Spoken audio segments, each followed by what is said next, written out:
नमस्कार मित्रों, आज की इस दैविक यात्रा में हम हैं देवों की भूमि हिमाचल में और मेरे पीछे एक ऐसा दिव्य स्थान जो कि महाभारत काल से जुड़ा हुआ है। तो आइए हमारे साथ जानिए स्थान के महत्व के बारे में।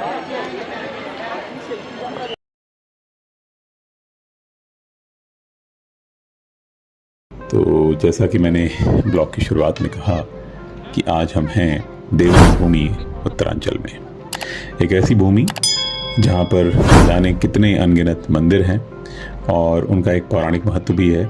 और शायद हमें बहुत लंबा समय लगेगा हर एक ऐसे स्थान को कवर करने के लिए, मगर हम दैविक यात्रा में हमेशा ऐसा प्रयास करते हैं कि आप लोगों के सामने दैविक स्थान और उनके महत्व के बारे में जानकारियाँ लेकर के आएँ, जिससे कि आप जानें क्या है उस स्थान का पौराणिक महत्व। साथ साथ में आप उस स्थान के बारे में बहुत सारे ऐसे किस्से और कहानी जानते हैं जो अलग अलग स्रोतों से हम इकट्ठा करते हैं। तो ये आपके सामने सीढ़ियाँ और ये देवदार के लंबे लंबे वृक्ष, उनके बीच से ये दाहिनी तरफ खरगोश लिए हुए कुछ स्थानीय महिलाएं, साथ में ये मेमने या बकरी के बच्चे स्थानीय महिलाओं की वेशभूषाओं में जो पर्यटक हैं वो फ़ोटो भी खिंचवाते हैं, महिलाएं जो बाहर से आती हैं। और ये सामने चट्टान और उसके साथ बड़ा ही अद्भुत सा दृश्य। मैं आपसे बता नहीं सकता कि मुझे पहाड़ों से, जैसे मैंने पहले के ब्लॉग में भी कहा है, एक खिंचाव मुझे महसूस होता है। और यहाँ पर देखिए कि सामने जो पर्यटक महिलाएं हैं वो स्थानीय कपड़ों में फ़ोटो खिंचवा रही थी। और ये मंदिर से पहले एक फूलों का बागीचा, खूबसूरत से फूल। इस गर्मी के मौसम में भी यहाँ हल्की हल्की सी, आप कह सकते हैं, ठंडक। और सामने ये लंबी सी कतार, ज़बरदस्त भीड़ है। मैं आपको क्या बताऊं, अभी आपको मैं चारों तरफ से भी दिखाऊंगा कि लंबी सी कतार है और भक्तों का तांता स्थान को देखने के लिए। और बहुत दूर से आते हैं क्योंकि मनाली एक ऐसा स्थान है जहां पर आज हम हैं। यहाँ पर शायद भारत के हर कोने से लोग आते हैं और न केवल दर्शन बल्कि यहाँ के आसपास पहाड़ी क्षेत्रों में जाकर के वो बर्फ़बारी देखना चाहते हैं या बर्फ़ का आनंद लेते हैं। तो बहुत ही खूबसूरत जगह है ये। यहाँ पर आप हर वो अनुभव ले सकते हैं जो किसी भी पहाड़ी क्षेत्र में होता है। और ये सामने लंबा चौड़ा सा, कह सकते हैं, इलाका जहाँ पर पेड़ हैं, काफ़ी सारी ऐसी जगह हैं जहाँ पर आप बैठ सकते हैं, आराम कर सकते हैं। और ऐसी बहुत सारी चीज़ें हैं, स्थानीय दुकानदार जो बेच रहे हैं, आपने खरीद सकते हैं। और ये सामने मंदिर, विशालकाय पुराना मंदिर। अभी हम इसके इतिहास के बारे में बात करेंगे, क्या है इसका महत्व, क्योंकि जब महाभारत से जुड़ा हुआ है तो आप समझ सकते हैं कि क्या है ये। और ये एक बड़ी शिला, यहाँ पर चट्टानों को डूंगरी भी कहा जाता है, इसलिए इस मंदिर को डूंगरी वाला मंदिर भी कहा जाता है। और ये सामने देखते हैं क्या लिखा हुआ है। एक बोर्ड यहाँ पर लिखा हुआ है, वीर घटोत्कच का मंदिर। ये एक सिंह की मूर्ति, इसकी भी लोग यहाँ पर पूजा कर रहे हैं। और मैं आपको यहाँ से दिखाऊंगा कैसा दिखता है मंदिर। एक मिनट जरा, ये देखिए। और यहाँ से ये मंदिर जो कि काफ़ी बड़ा सा है। तो जैसा मैं आपसे कह रहा था ब्लॉग की शुरुआत में कि ये मंदिर और इसका एक इतिहास और कैसे ये जुड़ा हुआ है महाभारत के साथ। तो ये बहुत बड़ा सा एक, मुझे लगता है, पार्क भी है सामने, जहाँ पर बहुत सारे झूले हैं, बच्चों के लिए खेलने के लिए चीज़ें हैं और काफ़ी कुछ खाने पीने के छोटे छोटे से स्टॉल से भी हैं शायद आगे। तो आइए देखते हैं नीचे ये एक बोर्ड जिस पर कुछ जानकारी हो शायद मंदिर के बारे में। तो मैं ऐसा कह रहा था कि काफ़ी कुछ नीचे है, लेकिन उससे पहले आइए इस बोर्ड को देखते हैं। और इस बोर्ड पे जैसा मैंने देख रहा हूँ कि पूरा इतिहास है ये इस मंदिर के बारे में, कि कैसे वर्णावत के बाद लाक्षागृह में वहाँ पर पांडवों को मारने का प्रयास हुआ और वो निकले वहाँ से, और कैसे हिडिम नामक राक्षस के क्षेत्र में आए और फिर हिडिम्बा का विवाह हुआ कुंती माता के आशीर्वाद से भीम के साथ। और फिर आगे चलकर उनका एक पुत्र हुआ घटोत्कच, जिसका कि थोड़ी देर पहले मंदिर आपको दिखा रहा था। और ये देखिए स्थानीय महिलाएं चेरी, जिसे मैं समझता हूँ ये चेरी ही है, इसे बेचते हुए, खूबसूरत से फल। तो जैसा मैं कह रहा था कि घटोत्कच और माता हिडिम्बा दोनों का मंदिर है यहाँ पर। मेरे साथ कई लोग हैं और कतार काफ़ी लंबी है, आप जैसे पुनः देख रहे होंगे, काफ़ी लंबी कतार और काफ़ी देर से रुकी सी हुई है। और आइए आपको थोड़ा मंदिर में ही दिखाता हूँ मैं चारों तरफ से। काफ़ी पुराना लकड़ी से बना हुआ और विशालकाय, जैसा कि बताते हैं 4 भागों में बटा हुआ है, जैसा मैं उस बोर्ड पे पढ़ रहा था। काफ़ी बड़ा सा है ये मंदिर और मुझे लगता है कि जैसी जानकारी मुझे मिली है इंटरनेट पर और जगह जगह पर 1553 के आसपास बना हुआ है ये मंदिर। और लकड़ी के बावजूद जिस मजबूती से ये खड़ा है, ये अपने आप में साबित करता है कि स्थान कितना पुराना है और इसकी कितनी महिमा है। और मैं आपको सामने से दिखाता हूँ, क्योंकि फ़ोटोग्राफी वर्जित है, अंदर हम कैमरा लेके नहीं जा सकते, बाहर से ही आपको दिखा सकते हैं। तो मैं आपको दिखाऊंगा कैसा है ये मंदिर बाहर से, क्योंकि ये सामने जो आप गेट देख रहे हैं, यहीं से सामने अंदर गर्भगृह में है मुख्य मंदिर, और उसी के अंदर वो शिला जिसके नीचे हिडिंबा देवी का स्थान है। तो मान्यता अनुसार जब भीम और सारे पांडव चले गए तो हिडिंबा माता ने तपस्या की और वो एक देवी के रूप में उन्हें वरदान प्राप्त हुआ, और इस स्थान पर उन्हें काली एवं दुर्गा माँ के रूप में पूजा जाता है। अच्छा, आप ये सामने देखें, यहाँ बहुत सारे जानवरों की सींग भी आपको दिखेगी। अब एक बात यहाँ पर देखिए कि एक ऐसा मंदिर है जहाँ पर एक समय पर बलि दी जाती थी। अब वो शायद बहुत लंबा समय हो चुका है इन चीज़ों के लिए, मगर हाँ, आज भी यहाँ पर आप सींगें लटकी हुई देख रहे हैं। इसीलिए स्थान को ऐसा भी माना गया कि बलि दी गई, और साथ साथ में ये महाभारत से भी जुड़ा हुआ है, माँ से भी जोड़ा गया। तो खैर, काफ़ी लकड़ी से बना हुआ। अब हम दर्शन कर चुके हैं, मगर आपको मैं फिर भी दिखा रहा हूँ चारों तरफ से कि मंदिर कैसा है ये।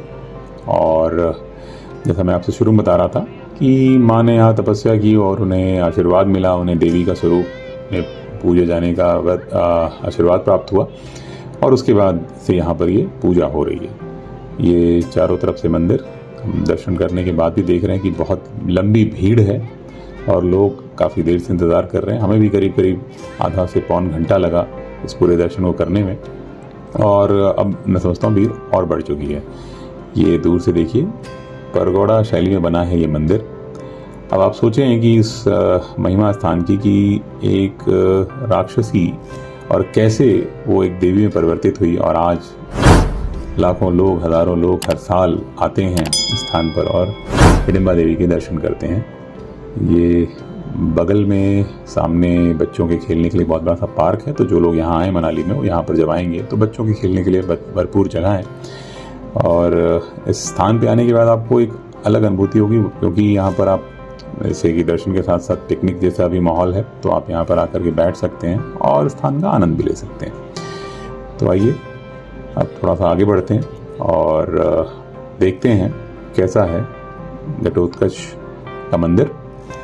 तो जैसा मैंने कहा कि पांडव चले गए और आगे चल के घटोत्कच का जन्म हुआ, और घटोत्कच वो व्यक्ति हुए जिन्होंने न केवल पांडवों का साथ दिया और उनके लिए युद्ध में लड़े, मगर एक ऐसे मौके पर वो पांडवों के लिए काम आए जहाँ पर कर्ण की अमोघ शक्ति को उन्होंने विफल किया। उन्होंने अपने शरीर के ऊपर उसको लिया और उसके फलस्वरूप वो उनका ऐसा बलिदान रहा। ये देखिए सामने ये बच्चे, इनके साथ पर्यटक फ़ोटो खिंचवाते हैं, काफ़ी खूबसूरत सा ये मेमने का बच्चा। तो लोग ऐसी जानवरों के साथ, या कह लीजिए कि खरगोशों के साथ अच्छी अच्छी फ़ोटो खिंचवाते हैं, अपनी यादों के लिए साथ में लेके जाना चाहते हैं। और तो मैं आपसे ऐसे कह रहा था, वापस आते हैं उस बात पर कि घटोत्कच को भगवान कृष्ण से आशीर्वाद प्राप्त हुआ और उनकी भी पूजा की गई। तो ये देखिए फिर से पेड़, काफ़ी लंबे लंबे पेड़, और ये रास्ता सीधे घटोत्कच के मंदिर की तरफ जाता हुआ। तो आगे चल करके घटोत्कच को भी पूजा गया। और फिर यहाँ पर एक और बताऊँगा आपको कि घटोत्कच से भी एक ऐसा स्थान जुड़ा हुआ है, क्योंकि उनके जो पुत्र हुए उनके साथ भी एक ऐसा दैविक स्थान है जहाँ पर भी लाखों करोड़ों लोगों की आस्था जुड़ी हुई है। तो मैं आपको उनके बारे में बताऊँगा। और ये देखिए उस स्थान को जाते हुए सामने ये एक मेला सा जैसा लगा हुआ है। यहाँ पर ये याक एक पहाड़ों का, आप जिसे ऊँट भी कह सकते हैं, एक ऐसा सारथी कह सकते हैं। अब बहुत कम दिखते हैं, मगर हाँ, स्थानीय पर्यटकों के लिए सजा कर रखा गया है। आप इनके साथ फ़ोटो भी खिंचवा सकते हैं और अपनी यादों में इन्हें ले सकते हैं। और ये स्थानीय कपड़े जो बिक रहे हैं, बहुत सारे खेलने की चीज़ें हैं जहाँ पर आप निशाने लगा सकते हैं, छल्ले जैसे कि आप मेलों में देखते हैं, फेंकने पर कोई सामान मिल जाए, और ये स्थानीय वेशभूषा जिसके साथ आप फ़ोटो खिंचवा सकते हैं। बहुत कुछ है यहाँ पर। तो एक बहुत जैसे कहते हैं ना, मेले सा अनुभव आपको यहाँ हो रहा है मुझे। और आप जब यहाँ आए तो मैं चाहूँगा कि आप लोग इस स्थान पर बैठें, देखें। ये देखिए दाहिनी तरफ महिलाएं कैसे स्थानीय कपड़ों में सज करके फिर से फ़ोटो खिंचवाने का प्रयास कर रही हैं। तो आप भी आएँ और स्थान का लाभ लें। तो मैं जैसे आपसे कह रहा था कि ये स्थान न केवल हिडिंबा देवी से जुड़ा हुआ, बल्कि ये स्थान जुड़ा हुआ है घटोत्कच के साथ भी, और उसके बाद आगे चल कर के ये एक ऐसे व्यक्ति से भी जुड़ा जिनको आज राजस्थान में बर्बरीक हैं, जिन्हें खाटू जी श्याम भी कहा जाता है। तो ये पिता पुत्र की एक ऐसी अद्भुत जोड़ी हुई जिसने कि महाभारत को पूरी तरह से बदला और पांडवों के लिए एक तरह से वो सफलता का कारण बने। तो ये वो स्थान जहाँ पर घटोत्कच का मंदिर है। तो आइए यहाँ पर हम उनके भी दर्शन करते हैं और देखते हैं कैसा है ये स्थान, घटोत्कच मंदिर, जैसा कि ये बोर्ड में लिखा हुआ है। और वो सामने शायद थोड़ा सा आगे चल करके है मंदिर। तो आइए इस मंदिर की तरफ चलते हैं और देखते हैं कैसा है ये स्थान। मैं पहले भी यहाँ पे आ चुका हूँ, मगर हाँ, आज मैंने सोचा कि जब मैं यहाँ आया हूँ तो आप लोगों के लिए ब्लॉग भी बनाऊँ और इस जानकारी को आपके साथ शेयर करूँ। तो ये है घटोत्कच के स्थान के बारे में जानकारी, जहाँ पर लिखा हुआ है कि घटोत्कच के पुत्र हुए और वो बर्बरीक हुए, और वो ऐसे व्यक्ति थे कि जिस तरफ से वो लड़ते महाभारत में वो जीतता, और लेकिन उसमें एक ऐसा उनको वरदान था कि वो हारने वाले की तरफ से ही लड़ सकते थे। और फिर किस तरह से कृष्ण भगवान ने उन्हें त्याग के लिए मनाया, और वो त्याग उन्होंने अपने शीश दे करके पांडवों को विजय बनाया। तो ये स्थान आपके सामने, यहाँ पर भी आप देखें ये वृक्ष जहाँ पर घटोत्कच जी की पूजा होती है, यहाँ पर मैं देख रहा हूँ कि बहुत सारे सींग यहाँ पर भी लटके हुए हैं, और लोग यहाँ पर भी पूजा कर रहे हैं, और स्थानीय आस्थाएँ हैं। यहाँ पर त्रिशूल ही बहुत सारे हैं। और एक चीज़ और देखिए, यहाँ पर पक्षियों के लिए यहाँ पर घोंसले भी रखे हुए हैं। जैसा कि पहले मैंने आपसे बताया कि इस स्थान पर बलि भी होती थी और यहाँ पर भी बलि होती थी। तो ये आपके सामने है, ये बहुत सारे जो कह सकते हैं आपकी घोंसले चिड़िया को रखने के इस्तेमाल के लिए ये यहाँ पर चढ़ाए गए हैं। और बहुत सारे त्रिशूल भी, अनगिनत त्रिशूल मैं समझता हूँ यहाँ पर ये रखे हुए हैं, और ये पूरी पूजा की जाती है। जय हो स्थान की, जय घटोत्कच देवता। तो इस स्थान के साथ मैं उम्मीद करता हूँ कि आपको एक महत्वपूर्ण जानकारी मिली। यूं ही दैविक यात्राएं बने रहिए और हमारे साथ अद्भुत स्थानों के दर्शन करते रहिए। जय हिडिंबा देवी, जय जय हिडिंबा देवी।